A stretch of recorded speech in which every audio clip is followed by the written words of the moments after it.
We're going to have a look through the newspapers now. Get back to the desk, and I'm joined by Alison Sargent, who's here with us on set. Alison, Yes, North Korea you're talking about today, aren't you? The Workers' Party newspaper there, hailing the visit of the US Secretary of State Mike Pompeo. They are, Stuart. Now, this paper is seen as sort of expressing the official government position of North Korea. And on their front page today, you can see Mike Pompeo shaking hands with Kim Jong-un under the headline, "Respected Supreme Leader Kim Jong-un welcomes the Secretary of State of the United States." So not the most exciting headline, but the article itself is quite positive. They say Kim said he was hoping to see Pompeo again, and that he wanted to thank Donald Trump for his deep interest in their upcoming discussions. Now, to prove his own interest, I guess you could say, he did release those 3 Americans that were being held in North Korea, and you can see their pictures on the front page of the British paper, The Eye. They say in their headline, "Freed from the Gulag." They say it is an unprecedented goodwill gesture, really, from North Korea ahead of this summit, which we're getting reports is apparently going to take place in Singapore. Yeah, it all seems to be going full steam ahead, doesn't it? Despite concerns, of course, that Donald Trump's pulling out of the Iran deal could have rather a negative impact, in fact, on dealings with North Korea. That's what a lot of American papers are worried about. And you can see on the front page today of USA Today, they have an analysis piece saying that Donald Trump's withdrawal could raise doubts about the U.S.'s ability to commit to its agreements. USA Today says that all of the same hurdles in the Iran deal are also going to exist in any potential deal with North Korea, except they'll be even worse, actually, because, as they point out, North Korea actually already has nuclear weapons. The cartoonist Chapat for the New York Times has sort of a similar reaction. In this cartoon for the paper today, he says that the U.S.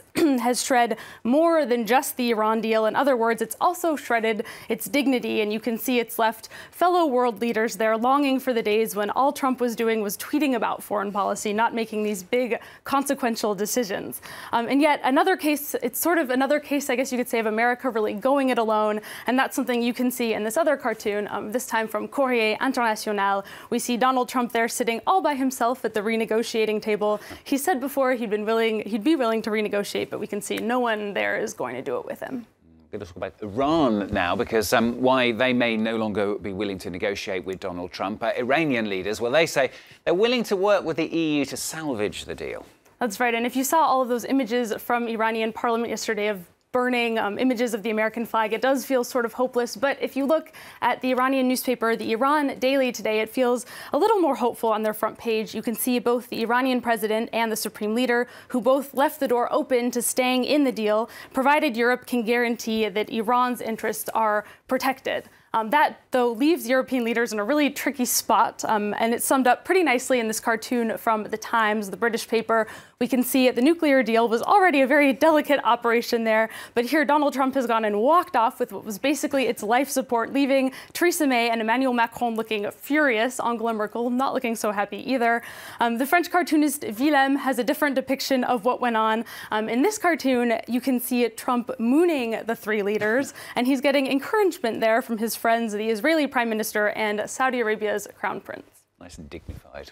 French papers today, they're expressing the hope that Europe is going to get tough, in fact, and go on without the US, aren't they? Right. Libération says that all eyes are now on Europe to really save this deal. On their front page today, they say going on without him. And Libé writes that this could really be actually a turning point for Europe. They say either they could give in and let the US dictate their political and economic future, or they could decide it's time to transform Europe into not only an economic power, but also a political one. And one person, Stuart, who's really pushing for the second option is actually France's former president, François Hollande.